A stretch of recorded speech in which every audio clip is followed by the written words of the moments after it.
Game খেলার সময় touch সমস্যা হয় বা অটোমেটিক টাচ হয়, এই সমস্যা প্রায় ইনফিনিক্স রেডমি মোবাইলের মধ্যে হয়ে থাকে এবং যে কোনো কোম্পানির মোবাইলের হয়ে থাকে। তবে এই ভিডিওটিতে দেওয়া সেটিংগুলি কপি করলে আপনার টাচ প্রবলেম ঠিক হয়ে যাবে। আমি আপনাকে 2-3টি টিপস বলবো এই মোবাইল সেটিং থেকে। তো আমার মোবাইল হলো ইনফিনিক্সের, সো আপনার অন্য কোম্পানির হলেও এই সেটিংটি আলাদা নামে থেকে যেতে পারে। সবার প্রথমে আমি আমার মোবাইল সেটিং অন করলাম। এখানে সেটিংয়ে স্পেশাল ফাংশন দেখতে পাবেন।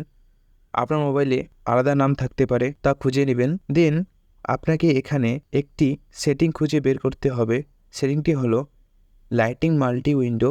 এই সেটিংটিকে অফ করে দিবেন। সাধারণত যখন আপনার 3টা আঙুল একসাথে টাচ হয় তখন আপনার স্ক্রিন কাজ করা বন্ধ করে দেয় এবং পিআইপি মোড চালু করে। দেন আপনাকে সেটিংয়ে নাভি সার্চ করতে হবে। আপনার কাছে এই অপশনটি আসবে। এরপর আপনাকে জেস্টার নেভিগেশন থেকে 3 বাটন নেভিগেশন করতে হবে।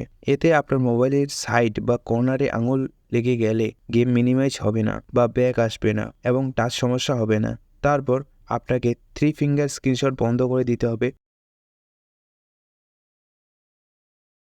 এরপর আপনাকে অ্যাক্সেসিবিলিটিতে ক্লিক করে টেক্সট এবং ডিসপ্লে থেকে সব সেটিংগুলিকে অফ করে দিতে হবে, যেমন হাই কন্ট্রাস্ট এবং লার্জ মাউস কার্সার।